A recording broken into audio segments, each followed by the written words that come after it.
So Jesus took him, a thief, a condemned criminal, was the first evangelist. He is the one who helped win over 4,000 years of souls. So you can't say, no matter where we are in life, you're not as powerful as that. He didn't pick a high priest. He picked a criminal who said, okay, I need you to help me save all these people who talked about me. Down to paradise you journeyed with a thief by your side, proclaiming victory's echo where the righteous once had cried.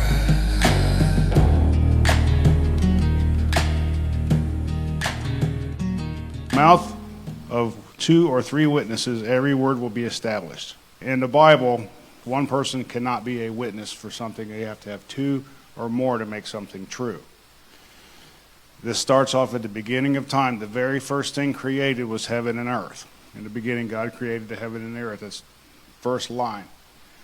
And those 2 things were often called in the Old Testament as witnesses. You hear Moses say, I call heaven and earth to be a witness to this. So that makes things true. Passover, the most important time of the year for Christians, for Jews, is because this is a time Jesus actually died for us. He was the Passover lamb. In the Old Testament, that's when the Hebrews were set free. The night that the death angel came, they had to put the blood over the door. And if you were inside the house, you were covered by the blood, death passed you by. There are 7 feasts, they call them feasts, but they're actually called Moedim in the Bible. They are appointed times that God set out. These are the things that they're not Jewish, they should be for all Christians, and we should know these, which is the Sabbath day, Passover, which is in the first month, unleavened bread, first fruits, Feast of Weeks or Pentecost, Festival of Trumpets, Yom Teruah is what that's called, the Day of Atonement, Yom Kippur, and Tabernacles. Those are the 7 appointed times that are in Leviticus 23, and God says, these are my feasts. I want you to remember these through all your generations because this is going to play out of Jesus' life. Deuteronomy 30:19 says, I call heaven and earth against you today that I have set before you life and death, the blessings and cursings. So choose life in order that you may live, you and your descendants. This is the blessing or the curse. Moses is telling the children of Israel, you have to make a choice between life or death, and heaven and the earth is my witness that I told you this. So it has to be true. There's 2 witnesses. And we're going to talk about the crucifixion. This is the time when Jesus died was over Passover. There were two people beside him. Romans used crucifixion as a way of suppressing uprisings. They did not invent crucifixion. The Persians did. Now modern day Iran. The Romans just perfected it. And they reused these crosses, but there were 2 men right beside Jesus on this day. So I want to go to, everybody's familiar with that story, right? He's got 2 thieves on one side or the other. In Luke 23, then one of the criminals who were hanged blasphemed him, saying, if you are the Christ, save yourself and us. The other one answered, rebuked him, saying, do you not even fear God, seeing that you are under the same condemnation? And we indeed justify, for we receive the due reward of our deeds. But this man has done nothing wrong. And then he said to Jesus, Lord, remember me when you come into your kingdom. One thief is saying, hey, if you really are God, get us down. So he's testing him, mocking him almost. And the other guy is saying, hey, this guy is innocent of these charges. Me and you deserve what we're getting. So he confessed. That's a confession. And then he looked at Jesus and said, hey, I recognize who you are. When you come into your kingdom, remember me. Now, what do you think of when you think of the word remember? Because Hebrew language is different than Western language. We think remembrance means to recall something in our brain, to think about somebody. Modern English remember typically means passive mental recall or thinking about someone or something in one's mind as a recollection or not forgetting. That's how we think of what the word remember means. Like remembering a date, a name, or something like that. Biblical Hebrew, the verb zakar is an active and dynamic. It means to mention, speak of, focus attention to, or act on behalf of one that is remembered. When God remembers his covenant, which is in Genesis, and he remembers Noah, he intervenes on their behalf. God never forgets anything. So when it says God remembered Noah, it wasn't like he was going, oh yeah, there's a guy in a boat that I asked him to build. It wasn't like that. He actually acted on his behalf. He remembered Noah, and then he started the floodwaters draining off. He did something. Biblical remembrance is relational, covenantal, and performative. It leads to doing something meaningful on behalf of the one being remembered, far beyond more mental recall. So the word remember means do something for me, say something for me. When you come into your kingdom, tell your Father about me. It doesn't mean think about me. The thief on the cross was saying, I just acknowledge you as the Messiah. When you come into your kingdom, please tell them that I acknowledged you. I recognize you. I'm the first one to see this. So that's what the thief was saying. And what does Jesus do after that? He says, surely I tell you, today you will be with me in paradise. Because he recognized Jesus and said, hey, do something for me. Will you speak my name to your Father when you get there? And Jesus said, okay, you're going to go with me. You're going to tell him about you. So going back to this, truly I tell you, today you will be with me in paradise. He tells us to the thief. Now, what do we think of when we think of the word paradise? What do you think of? Heaven, someplace beautiful, even on earth, Hawaii, someplace like this, right? That's what our mind has been conditioned to think what paradise is. But that's not it. That's not paradise. Paradise was not heaven. I'm going to go to Genesis 2. I want to show you what paradise was. Genesis 2. Out of the ground made the Lord God every tree to grow that is pleasant to sight. That sounds like paradise. Good for food. The tree of life was in the midst of the garden, and the tree of knowledge was there as well. Knowledge of good and evil. That's the tree they weren't allowed to touch. In Revelation, so right here, this garden God built holds the tree of life. Remember that. Revelation. He who has an ear, let him hear what the Spirit of the God says to the churches. To him who overcomes, I will grant to eat of the tree of life, which is in the paradise of God. So paradise is related to where the tree of life is. See that? The Garden of Eden. The Garden of Eden was paradise, is still paradise. The Strong's word, this is from the Strong's Concordance, the word paradise is paradisos, is how it's pronounced. And one of the descriptions right here, if you can see it, a garden. Paradise means a garden. The garden of God, where the tree of life is. The problem is, Adam and Eve sinned in the garden. If they would have gotten to the tree of life after they sinned, they would have lived forever in sin. Does that make sense? They would have been forever condemned. So God had to kick them out. God drove out the man, and he placed them east of the Garden of Eden, cherubims, and had a flaming sword which turned every way to keep the way of the tree of life. So God kicked Adam and Eve out of the garden and put angels there so no one could get back in. That sounds mean, but it's actually love and mercy. Because once that happened, Now sin entered the world, death entered into the world. God's like, I have to protect this garden. They can't get back to the tree of life, or that will be forever. So we're going to start this plan. I need to send my son. He needs to die for us. So then when people go back to the tree of life, through Christ, they can live forever sinless. Does that make sense? Bear with me? So God kicks them out and then protects the garden. No one knows physically on earth where it is, right? Some people say it was near Jerusalem. Some people say near the Persian Gulf, where Baghdad and the Euphrates and all that stuff is. It was somewhere in that area, the Garden of Eden. But God hid it on purpose. Okay, we need to understand that. Another thing is, this is a modern view of Israel. There's 3 valleys. Use my stick. The Kidron Valley is here, Central Valley, and the Hinnom Valley is right here. This is Mount Zion.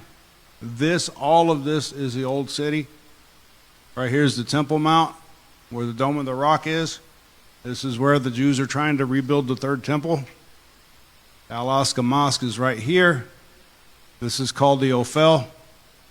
The reason why I bring this up, the Hinnom Valley right here. This goes around. If you know anything about Hebrew letters, this makes the letter Sheen, right? It looks like a W. And actually, if you watch Star Trek, Leonard Nimoy was a Jew. And he came up with this because of the letter Sheen. He did. He said when he was in a synagogue, they would turn around and face the opposite way, and the priest would pray over them, and they would pray like this. They would pray the prayer of, may the Lord bless you and keep you, make his face shine upon you, that prayer with the letter Sheen, because it's the first letter of the word Shaddai, which is one of the names of God. That's how he came up with that, to live long and prosper. But that's what that letter makes. And God says, I'm going to place my name here. Anyway, remember this valley, the Hinnom Valley, because that is also called Gehenna, which is also known as hell. That's kind of hard to read. It was once a city dump of Jerusalem on the south side, which also where Jewish kings sacrificed their sons to idols. It became known, a symbol of God's judgment for the Jews after Babylonian invaders from what was now Iraq erased the nation from a world map. So in here, everybody heard of Molech, the sacrifice of children. God says, don't let your children pass through the fires of Molech. They would have statues of this god in that valley. The Canaanites came up with this, and they would literally take babies and put them on this altar. This was a big altar. They would build a fire inside it, and then you would lay the babies, it was made out of bronze, in his hands, and they would cook to death. And then they would be asking for rain or prosperity or fertility or something. And it's kind of odd, you think, some people are wanting fertility in their family, and they offer their firstborn as a sacrifice. They've actually found archaeological evidence of this, of cooked babies in jars over in this area. So this was considered hell on earth. Yeah, and actually there's one of these, they just erected one of these a few years ago in the Vatican, one of these Molech statues. It's have you ever heard of Bohemian Grove in California? This is related to this. So, yeah. So this is where Gehenna or Hinnom relates to hell on earth. It was a trash dump for the Hebrews, but they also were sacrificing babies there. One of the things that happens nowadays is a satanic church and all these Bohemian Grove people, they will claim the souls of aborted babies for this sacrifice because the baby is already being killed. And so they're claiming that they don't have to go out and physically do it because somebody else did it for them, but they want the reward of that dead soul, even though that baby is actually in the arms of God. Anyway, David says in Psalms 139, If I ascend into heaven, you're there. If I make my bed in hell, you're there. Right? So God is everywhere. Hell is actually called Sheol. Have I heard that word? That's the Hebrew word for hell, or Hades, or Gehenna. So we think of hell because of Hollywood. Like when someone dies, they go to hell, they're on fire, and all, like the movie Constantine. That's not what that is. At the end of time, death and hell are cast into the lake of fire. So hell is not the place of burning and all of that stuff. It's a holding place. Luke 16:22-23. And it came to pass that a beggar died and was carried by angels to Abraham's bosom. The rich man also died and was buried, and in hell he lifted up his eyes. Being in torment, he sees Abraham afar off and Lazarus in his bosom. So these two men died, and they go to hell, which is a holding place. One of them is in what's called Abraham's bosom. The other one is across a rift. And if you keep reading in this story, this rich man looks across and he can see Abraham's bosom. He can see the people who are not in torment, but he can't get to them.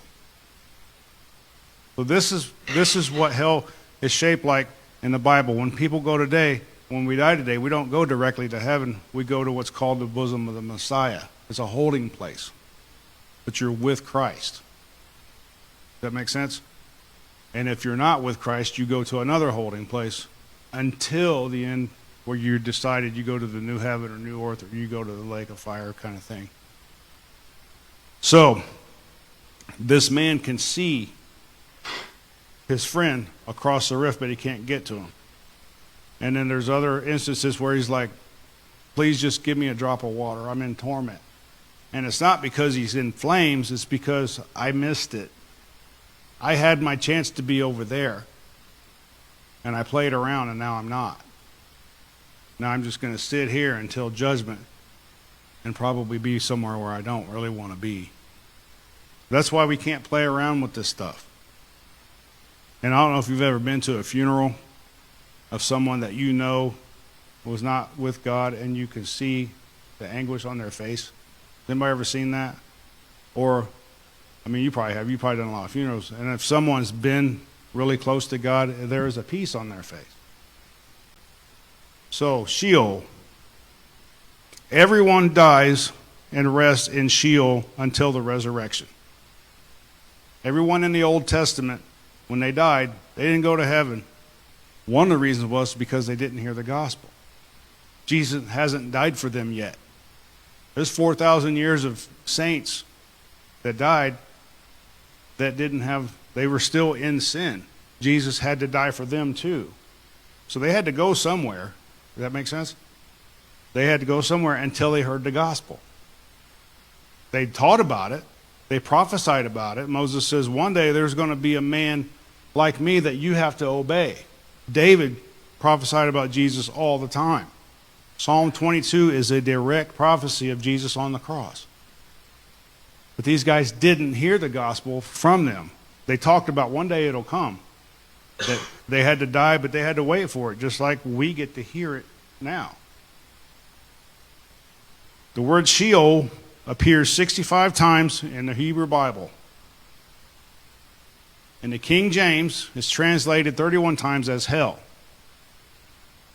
Also in the King James, 31 times as the grave. And then 3 times as the pit. The scriptures teach us that there are 2 chambers in Sheol. One chamber is called Abraham's bosom, and the other chamber is called Hades or hell, in Hebrew Gehenna, or that valley. The question often asked is, where did people in the Old Testament times go when they died? The answer is that those who trusted God, who eventually saved them, went through the Messiah, went to Abraham's bosom. Those who rejected God's promise of the coming Messiah went to hell. Does that make sense? There's 2 areas. You believed in God, you trusted him, you went to this area over here, and you waited. with Abraham, Isaac, Jacob, Samson, Lazarus, all these people, the Old Testament, who fought for God, who taught about God, they just had to go to sleep over here. And then they knew one day we will hear the gospel of the Messiah that we told you about. So am I too fast for everybody?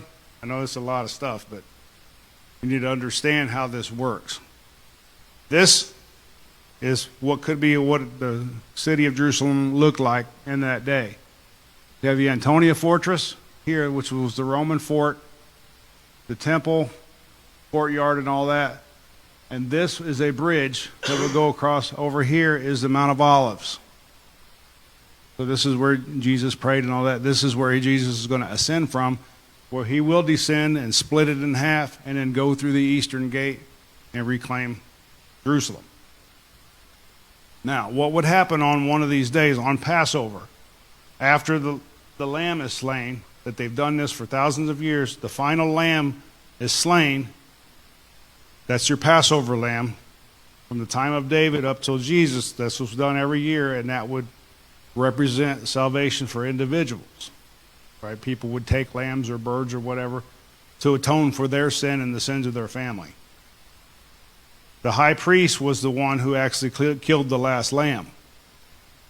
And then once he was inspected, he was fine. I find no fault in this. This will be our sacrifice, which is exactly what Pilate said about Jesus.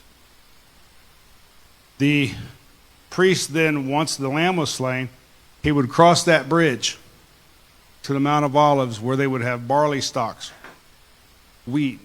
It's like wheat, but it's actually barley.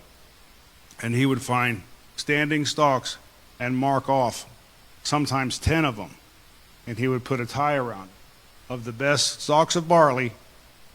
And he would say, these are off limits. These are marked. I'm going to come back on the day of first fruits and gather these and present them in the temple for God. He gets the best of the best. So he would mark these things and then go back. No one was allowed to touch them. He would go into seclusion. And then on the day of first fruits, which was the first day of the week after first Sunday of the week after Passover, he would go back across that bridge in the morning, gather up the barley that he marked, and take it to the temple and offer it as a sacrifice. Everybody with me? So what Jesus did, let me read it here. When he died, the graves were opened, and many bodies of the saints who slept arose.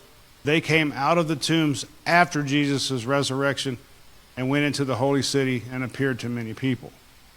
So when Jesus died, a bunch of graves were opened. But they didn't come out until after Jesus rose. But what Jesus did was the same thing the high priest did. He marked all the Old Testament saints, saying, I'm bringing them back. I'm bringing him back. This is what I'm going to offer in heaven. I'm bringing him back. So he physically picked all the people that he was going to go save from the Old Testament. You with me? John says, Jesus is saying in John, is it not also written in your law that the testimony of two men is true? We said that. This is Jesus talking. He acknowledges it takes two people to make something true. He also says, I am one that bears witness of myself, and the Father that has sent me was witnesses of me. So Jesus had God as a witness for all of these spiritual things that he did on earth. Does that make sense? He also says, do not marvel at this, for the hour is coming for which all who are in the grave will hear his voice and come forth. Those who have done good, those have the resurrection of life, and those who have done evil to the resurrection of condemnation. I can of myself do nothing. As I hear, I judge, and my judgment is righteous, because I do not seek my own will, but the will of the Father who sent me.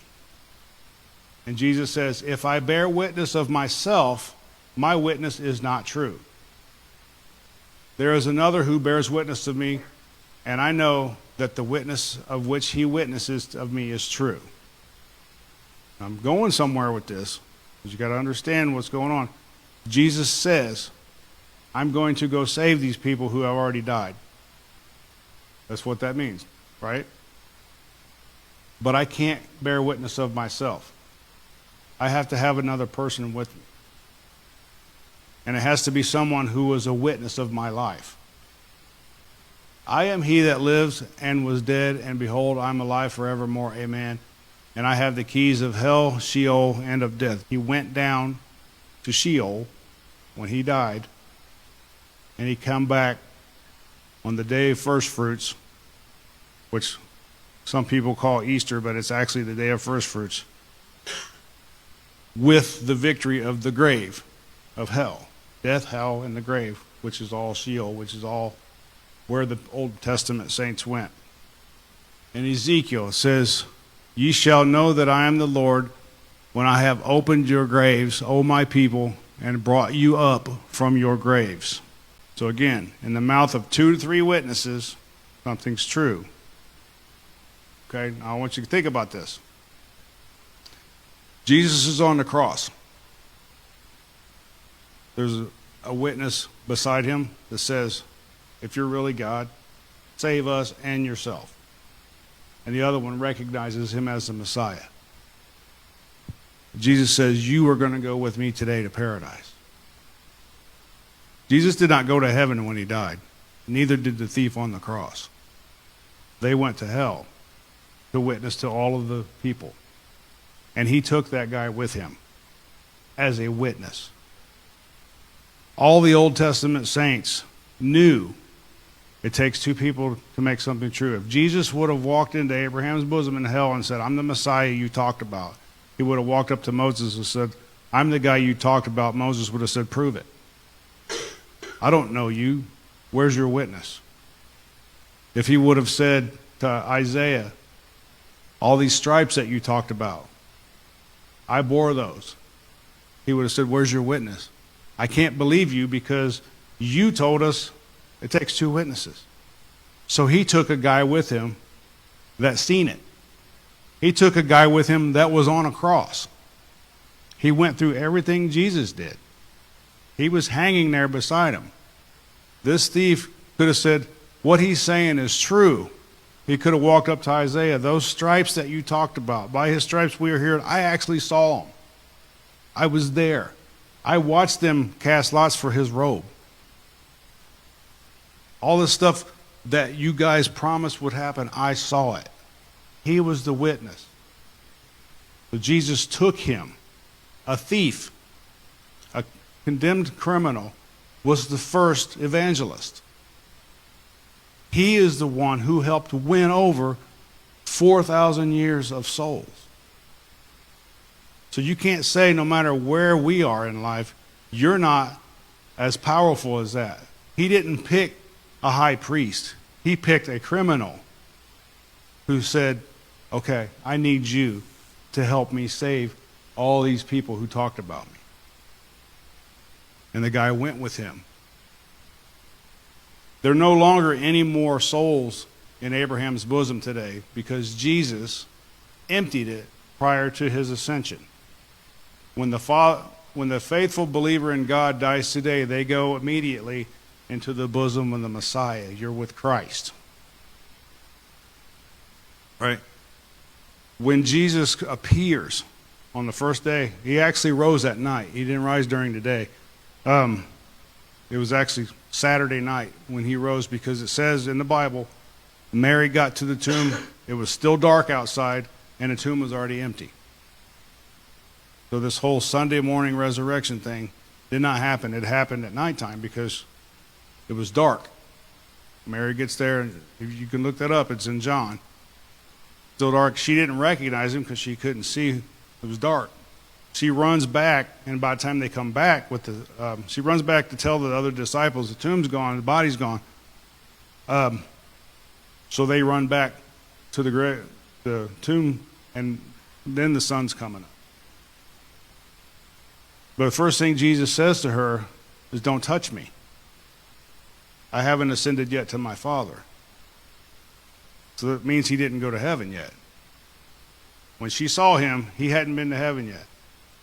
The first thing that the priest did during the morning service was go collect what he marked to offer as a sacrifice. When Jesus rose, all those graves that were open, those people got out. They were walking around Jerusalem witnessing to people. And Jesus had to gather those, and he was now the high priest. He took those souls up to God the Father and said, here, these belong to you.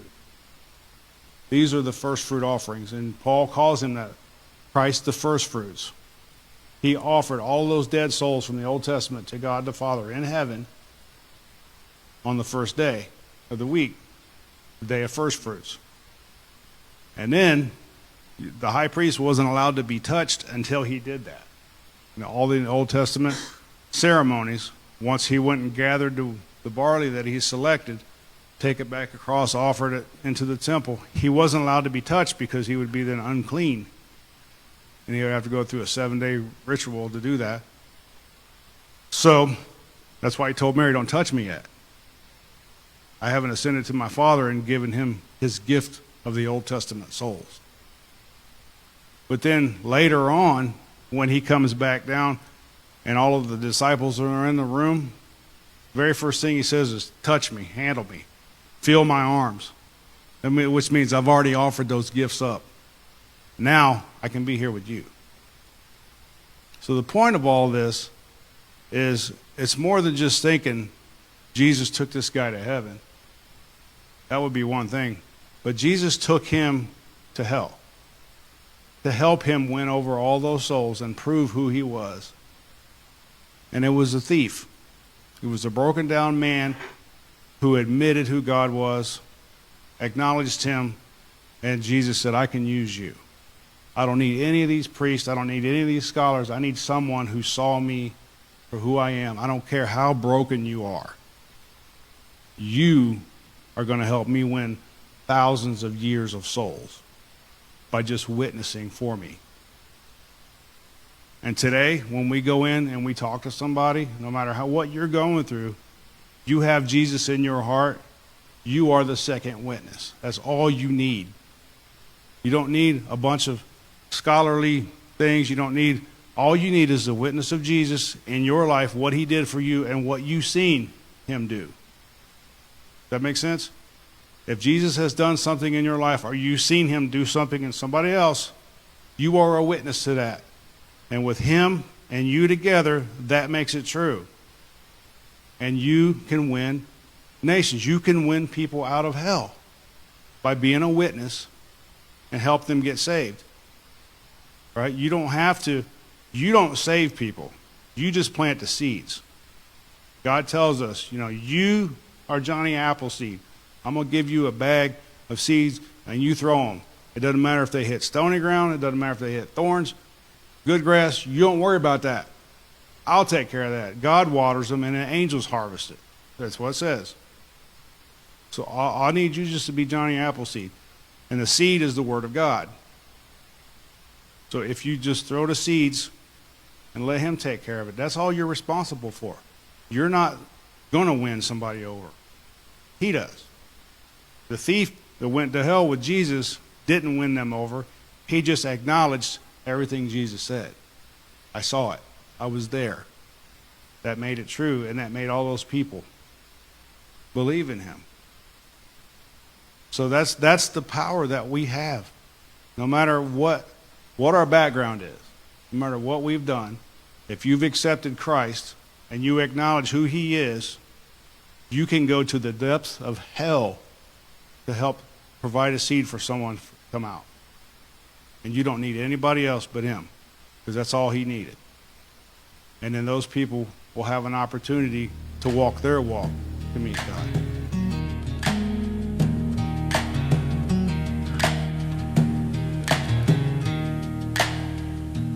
Not alone your testimony. By the law it stood complete. 2 witnesses in glory. death beneath your